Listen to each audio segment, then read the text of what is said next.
Hello and welcome back to That Old Shop. My name is Mike Scott. Continuing getting machines ready to be moved. We're going to be working on a moving the shop and our home. We're about purchasing a new home, 600 miles away approximately. And we've already taken several loads down to the area and put them in storage. The biggest machines I haven't moved yet. So now it's coming down to some more small machines. So I thought in order to save some square footage on the trailer, I have a 20-foot open car trailer. I'm going to build a box over this compressor unit here. So I can put a disc sander on top of there, screw that down onto there. And I'm going to build a platform into this and onto this air compressor tank. So I can bolt some small machines down onto that. So that's what we're going to be working on. This is going to be 3/4 plywood. It's going to be boxed around these two units. This is the motor and the compressor head. And then I have some 4x4 already cut and fit to go in here. This is going to be 2x material across there. And I'm going to be putting these two machines on here. I'll show you. This is a disc sander here, a 12-inch disc sander, and then you're looking at the back of a benchtop drill press. I have a spare table on it, so this is an extra table. The table that's underneath the chuck is over here, and I'll wheel the camera around and show you the other side of it here. Okay, this is the front of the benchtop drill press that's going to be going on top of that air compressor. So with moving, it's square footage and weight. You get more machined cast iron steel, it gets to be more of a weight issue than a square footage or a cubic footage. In the case of a box truck, more of a cubic footage deal inside there. But we're not there yet with the box truck. We're still moving shop related items. We have a couple of storage units already in the area we plan on moving to. And so we want to top those two units off. They're not quite full, so we want to take another load down and look at some property, of course, while we're down there. And get those units topped off because we're paying monthly rental fees for those. So I have this already cut, fit in there.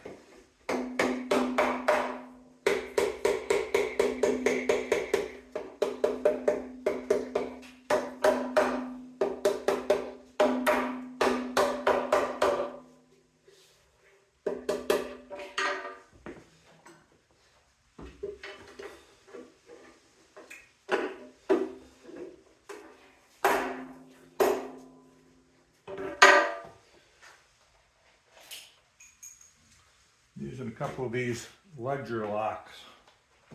Bolt this 4x4 on here to screw this 4x4 on here.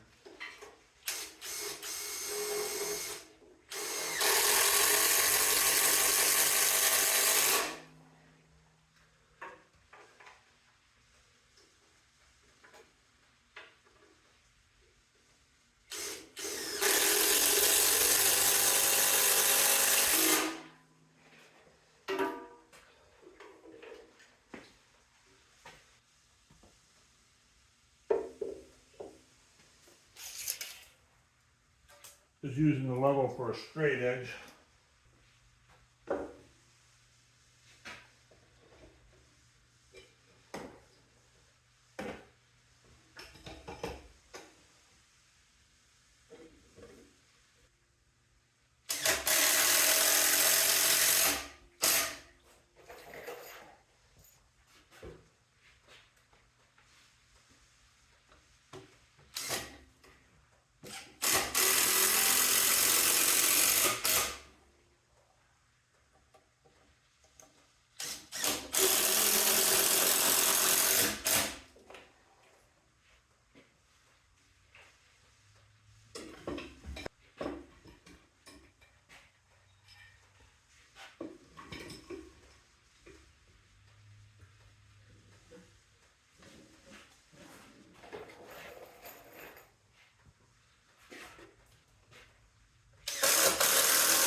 Okay, to see why this drill press has two tables like that, you'll have to find the video for benchtop machines that'll explain that.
More ledger locks, so 3 5/8 long.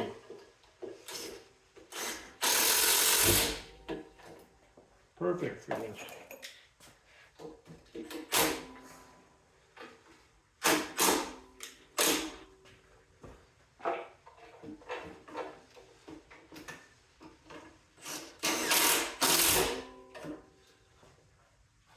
I can only get 3 in there because I used one of those mounting holes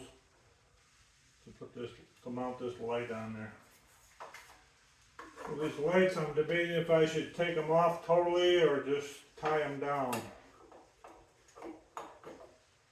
Thinking about just tying them down. Putting these here as reminders to plug those holes. I have it sitting over here by the electric baseboard to dry it out inside the tank, because it's was some moist, rusty mat on the bottom of the tank. Take a look at my other video about breaking this down. You'll hear the explanation for that. Fender washers to the rescue. There's 3 holes in the base for mounting it to a bench. I'll be able to get 2 into the 2x. This back one will just be in the plywood, but should be plenty.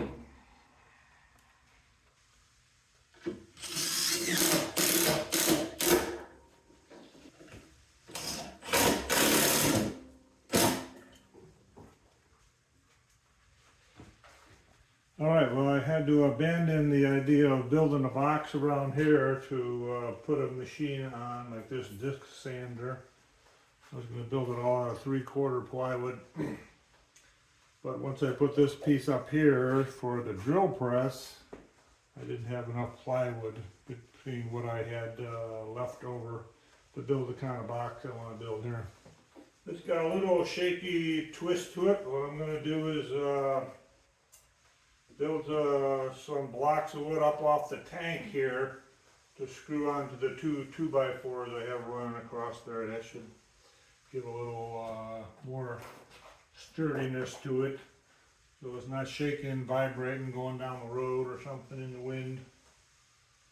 Other than that, I don't think I have any other items to bolt on top of this skid. I'm guessing I probably got 2,000 pounds on here now. I'll have to try and figure it up what these 2 little machines weigh and what a what an older 80-gallon compressor weighs. Like I've said before, this tank is much thicker than the tanks of today, so that weighs quite a bit. I wish I had a scale to hang from my engine hoist or my overhead hoist. That would help out in this situation. Maybe I'll have to look into that to try to make some better guesses at the weight. I may be under on some of the loads. It doesn't feel like it. It feels like I'm loaded, you know, pretty heavy.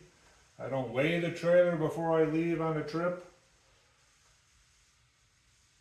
I would have to try to get a little bit more accurate, I guess, on the pieces I'm putting on there. I'm just looking up weights for what items I'm putting on there, similar items, like, you know, I took down some tractor attachments and things like that. That's how I went with that. So I feel I was up near the 10,000 weight limit, gross vehicle on the trailer.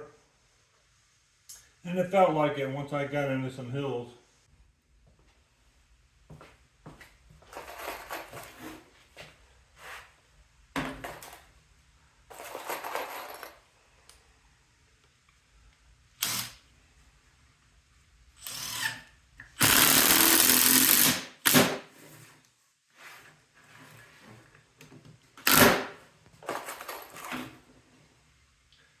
It's a hard, old, hard treated 2x4.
That gives this platform some support in the center here, off the tank.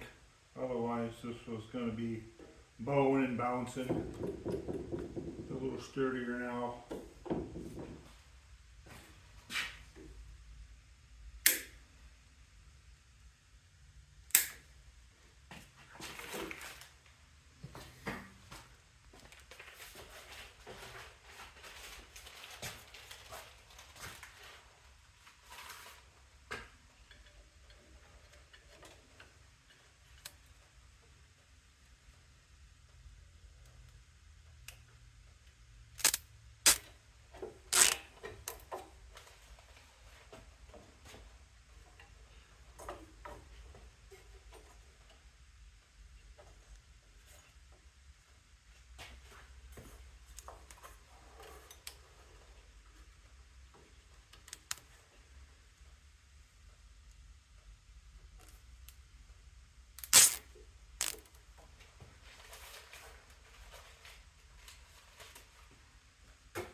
leaving the lights on these machines. I'm just tying on this machine, this disc sander. I'm tying or zip tying the electrical cords down to the flexible light there. So hopefully it kind of keeps it all together, like an assembly kind of deal.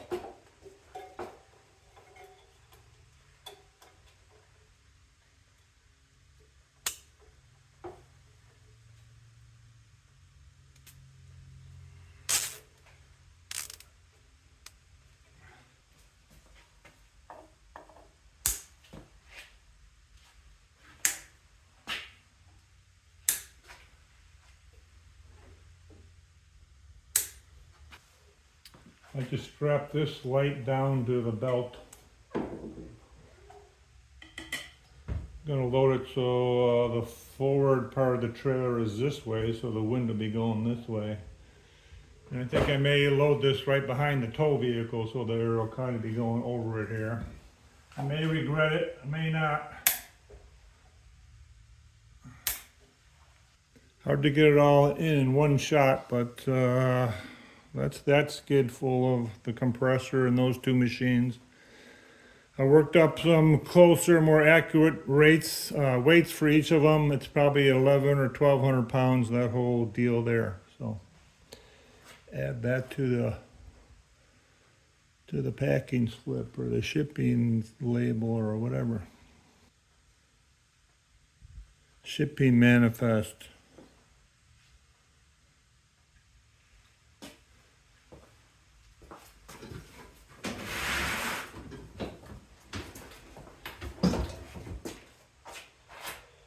These cheap Chinese tires just don't hold up. I didn't realize that one was quite that bad. They keep going flat and I put tubes in them and everything. I thought I'd fill them up with some spray foam and try that out, but I don't know. This tire's pretty well shot and one or two of the other ones pretty shot. I have this one, I must have replaced this one in the past, so I'm going to keep that as a spare. I bought 4 new ones. Just going to zip these off and zip the other ones on. I'm trying to repair some of the equipment like this that would help me moving things around, getting set up once we move, and hauling things around and working in the yard kind of thing, getting that set up because it's springtime when we'll be moving, so be a lot of that activity going on. And since I have the time while we're here now in this location, I thought I'd get a lot of this stuff fixed up or repaired that needs repaired, so I'm not doing it after we relocate and I'm trying to set up my shop and trying to set up a home. So that's the goal with tackling this.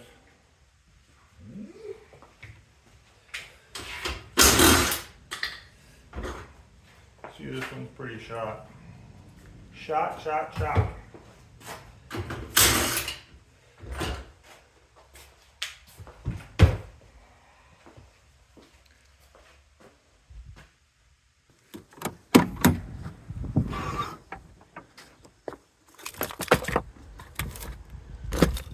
More Chinese wheels and tires.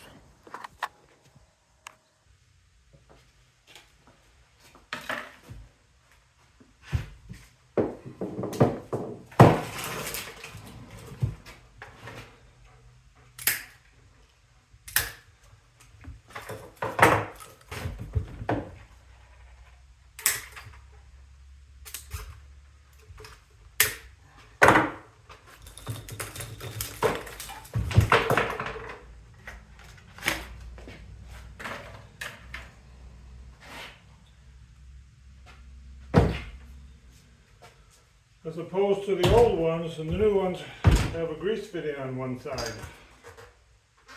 So it'll be on the inside.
there it is. One project scratched off the list. I don't know if you guys have ever used one of these, but this is nice because it's a dump cart also. And it dumps pretty easy. We're going to have this, not full of rocks of course, or gravel, but full of mulch. Halfway full, you know, full up to the rim with black dirt, and it's pretty easy to dump. I do lube up the pivot points from time to time to make it easier. This is a spring-loaded handle here. We got this thing off the curb, so we got it for free. So we did have to do some cleanup and some lubrication on it. Like I said, I replaced one of the tires once, and now I'm replacing all of them. So that's probably about $80 in tires and wheels there. But it's done, usable. Move, Belle. Everybody wants to be outside today.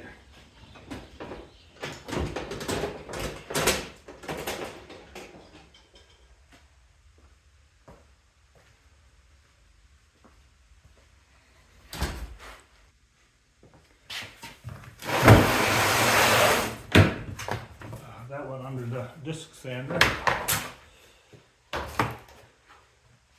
Drill press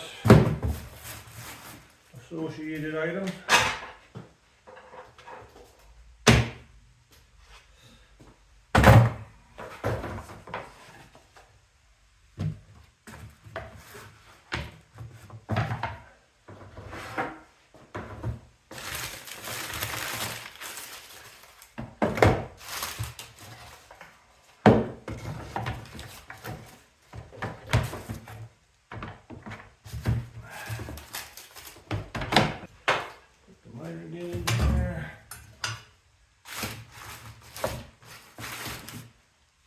I knew I'd fill this up.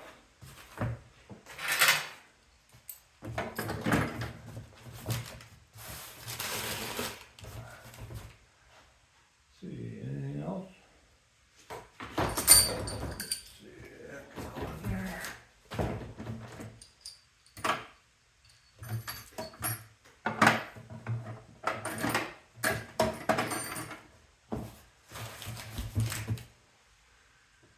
Gotta remember where to put all this stuff. Oh, that doesn't fit.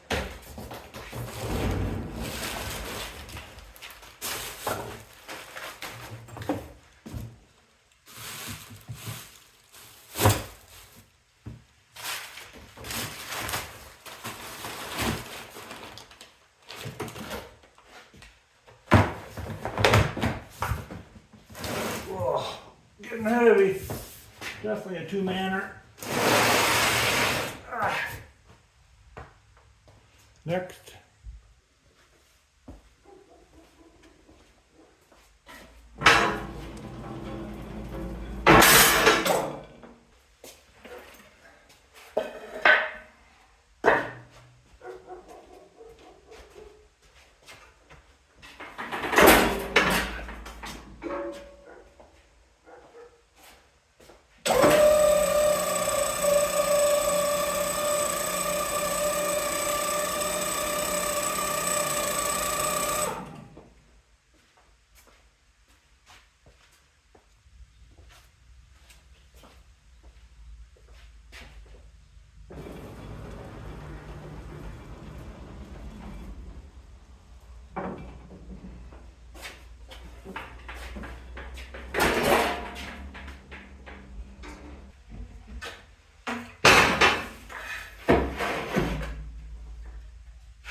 Okay, got to replace some axle seals on this.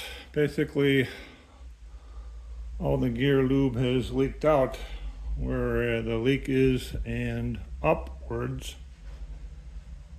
So it's too low on gear lube in the gearbox right now.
Looks like this wheel assembly is held on by a nut and bolt, while this one is held on, looks like by a spring pin. You got to get those off to get at the axle seals, which are in here. I believe they're held in the casting, the case, by a clip or something.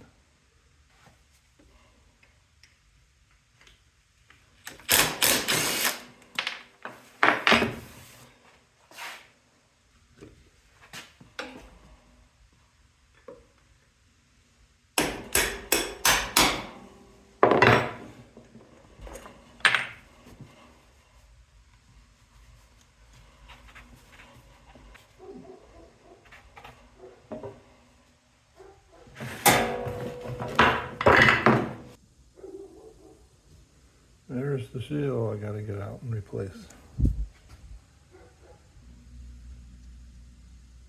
And here's the other side. Definitely a roll pin. You can see it rolled up in there. Maybe not on camera, but I can see it. Well, that pin isn't budging. And I've tried just about every hammer and punch known to this man in his toolbox. So I got out the air chisel. First I used a pointed one. It's got a little end to it. But that was just skipping off the edge of it, damaging around the hole there. So I have this blunt one, and I'm going to back up against this punch here, but I can't hold three things. So I'm going to cut this pipe off to go around that and kind of hold these two pieces together while the air chisel is doing its thing. I'm going to cut off about 2 inches here.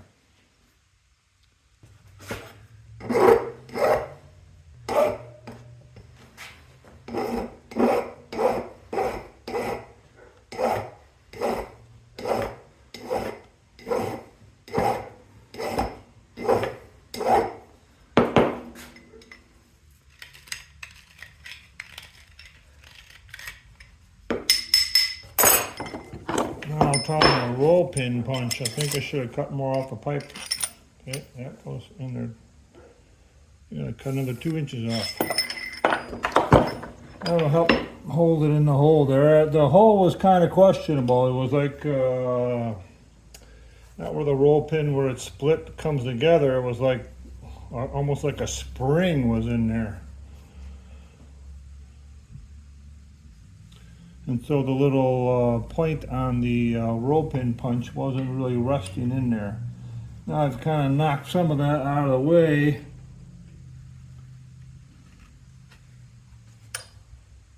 I'm going to try a hammer again. My wrist was bothering me after the last few swings.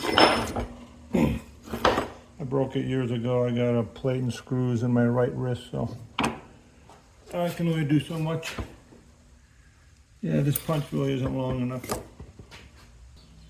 So this is the pin I got out of the left side.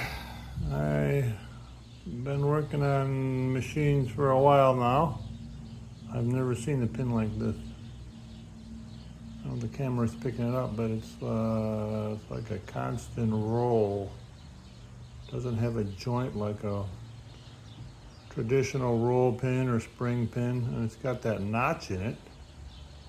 Doesn't look like a fresh break. It looks like it's manufactured that way. And what I had to do is to get this out, I just kept trying to work it back and forth from either end with the air chisel and that regular spring pin punch inside the pipe to hold it up there against the blunt end of the air chisel. And I just kept trying to go back and forth. It wasn't budging. So finally I put some heat to the hub. That didn't work. Back and forth with the air chisel. That didn't work. Finally, as a last ditch effort, I ran some WD-40 right down through the pin. I turned the hub so the pin was vertical, ran the WD-40 right down through there, turned the wheel assembly, air chisel took it right out, shot it right out. So running the WD down there must have cooled this pin enough that it broke the bond, the rusty bond that it had, and the air chisel took care of the rest. So I'll back you up here. Got another problem though.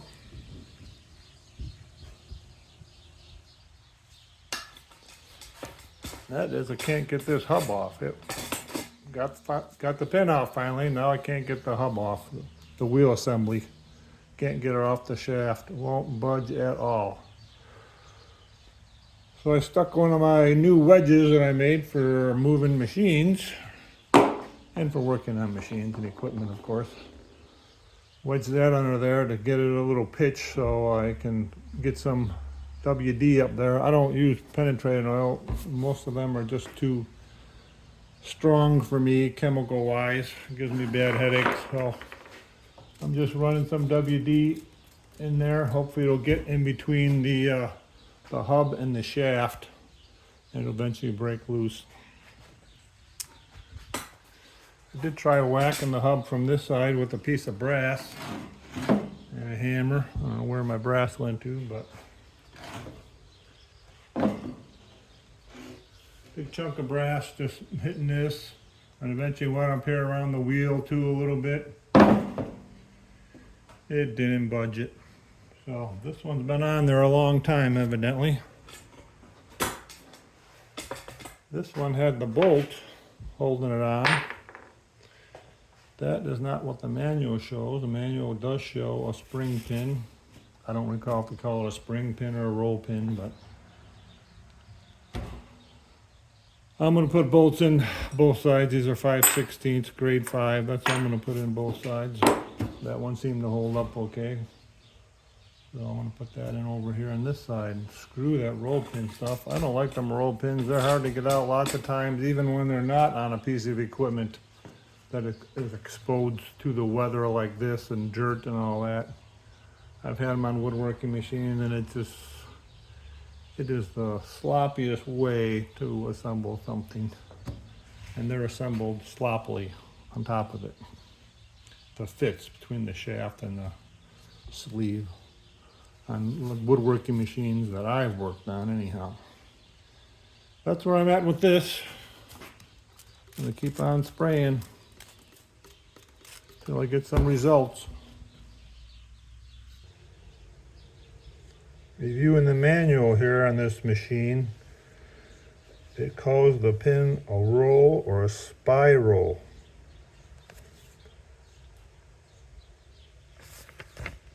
S-P-I-R-O-L. I have never heard that term before, spelled that way, spiral pin. That's a new one on me.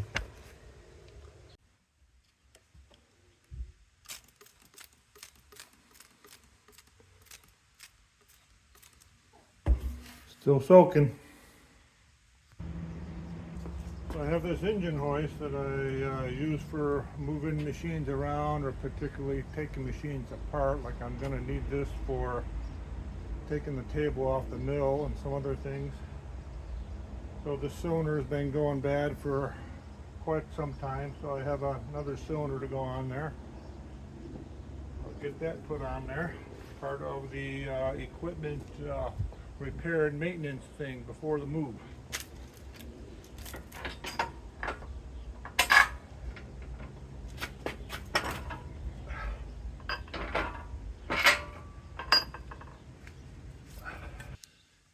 So this is the one that came off of there. An auto meter is made in Taiwan. This one I got from the Chinese store, of course.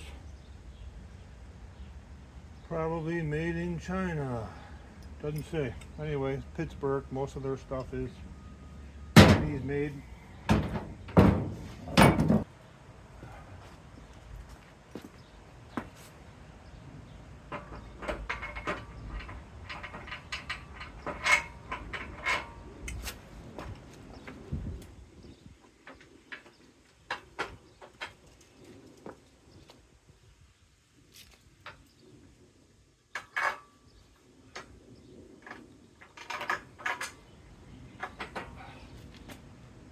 It's in. Still gotta put the nut and lock bolt on, lock washer.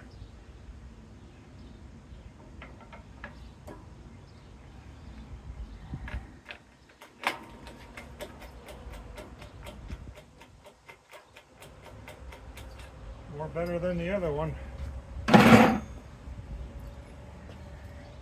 And yes, I know I'm saying more better.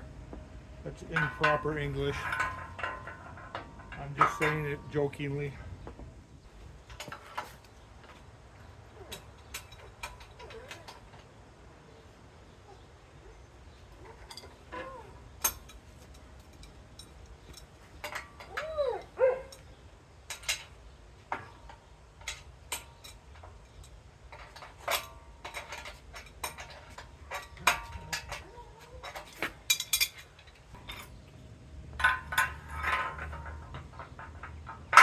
There's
After watching my own video the other day,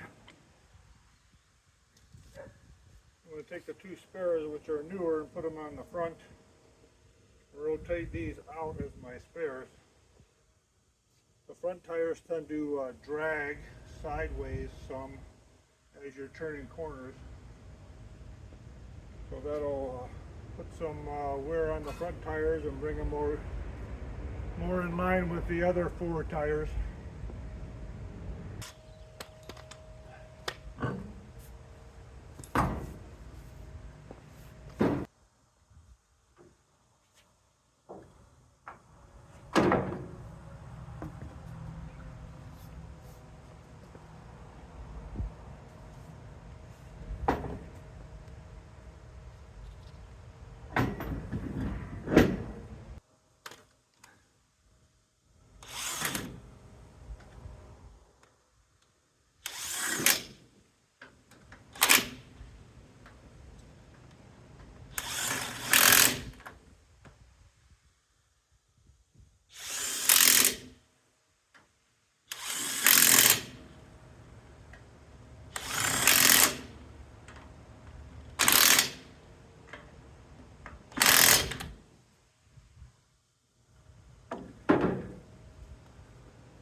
Old tire crayon for marking up tires is all hard on the outside, so I just took a utility knife and cut the hard shell off.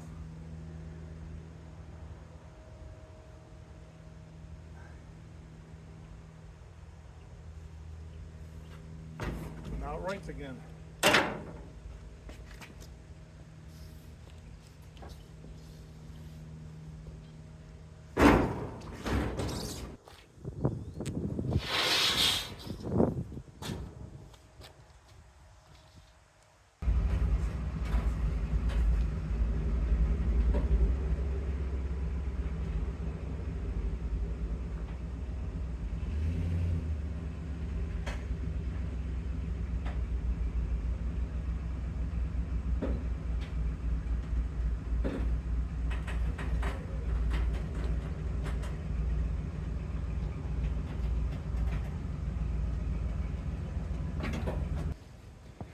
Another thing I don't like about this trailer setup, the way I purchased it, was doesn't have a round jack, it has a square jack, and after a while, when you're turning the jack, you have to hold the handle up here. With the round jack, you just put some pressure down and crank away. Didn't have to hold it up. This one, it keeps hitting the corners of the jack here. I got to looking at some in a store. I'll zoom you in there. I got to looking at some in a store and they were up like this. They didn't go all the way down and hit the corners. So then I noticed that this is bent just from using the jack. So what I'm going to do is I'm going to take this off and straighten it. Probably stack up some washers in there so when this pitches onto the top of the shaft, the screw in here, the screw shaft, it won't collapse all the way. This will be out so it'll support the handle. That's what I have there. That's bent over. And it really doesn't need to squeeze on the shaft because it's got the lock, the bolt with the lock nut going through there. So yeah, this could have almost been solid here. Some cheap bent over thing instead of being some solid deal over here. We'll fix that.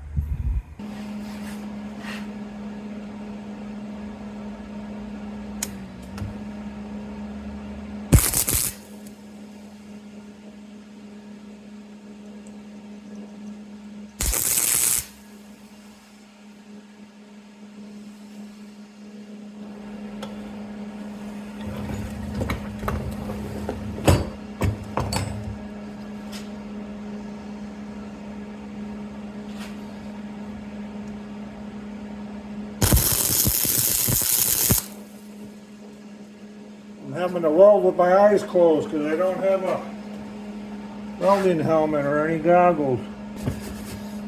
And the parts are galvanized. And I don't want to take all the galvanizing off it because I don't want the parts to rust, so we'll see how this goes.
Well, not bad for my first time welding blinded.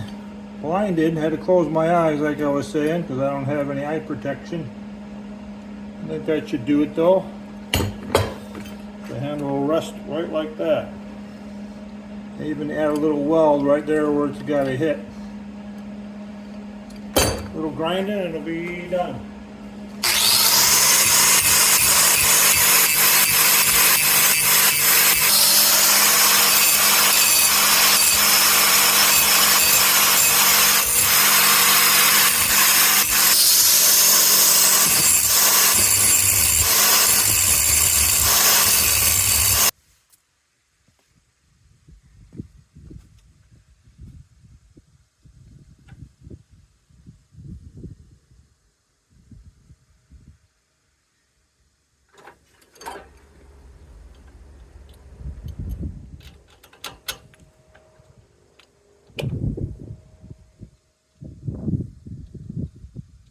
couldn't find a grade 8 in my hardware on a grade 5.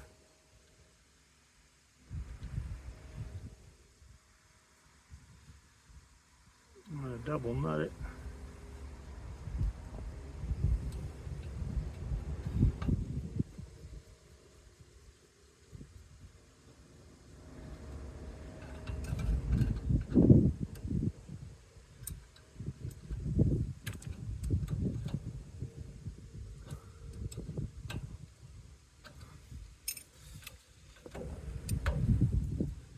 There, now it's not hitting the corners.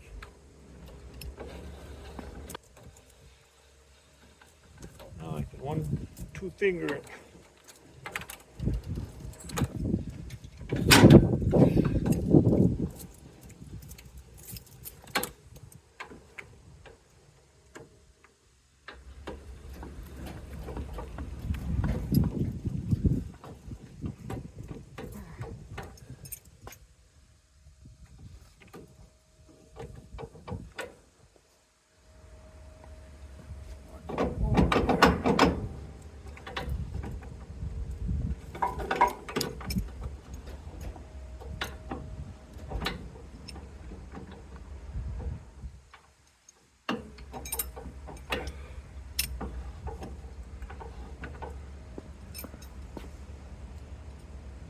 Shitting me.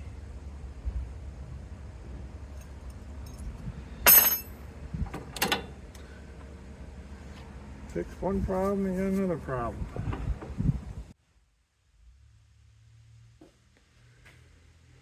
Well, got the handle fixed, so that wouldn't be a problem for me anymore, but the jack is froze up. You can only turn it about a half turn.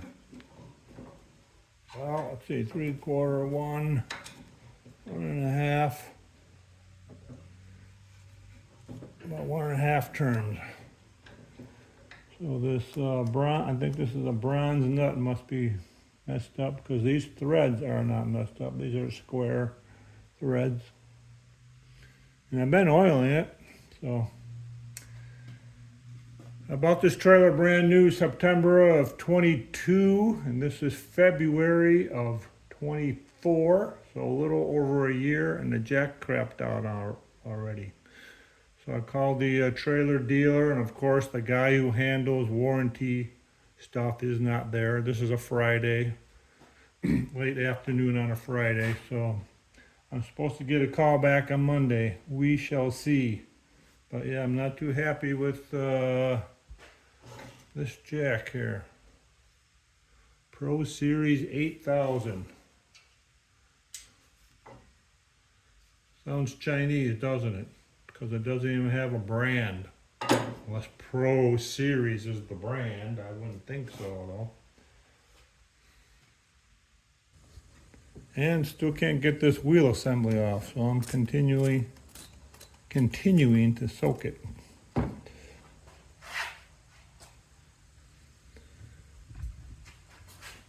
Thinking about taking the impact right to the center of this shaft to shock this area here. Hear that, and heat this up maybe. I'll give that a shot right now. Well, I took the air chisel to it, and all that is was a little hubcap thing, so that's good in a way. I can get some oil down in this end of it.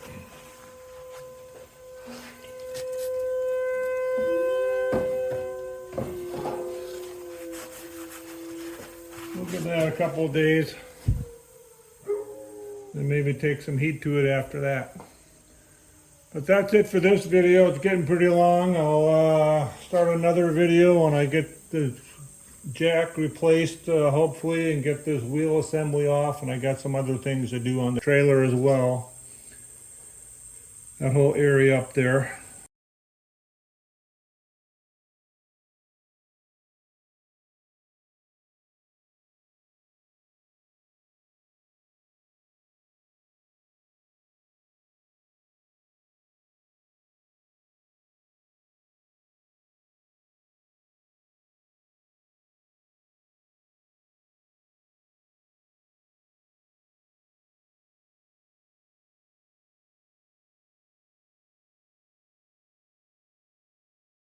Go play. Go on.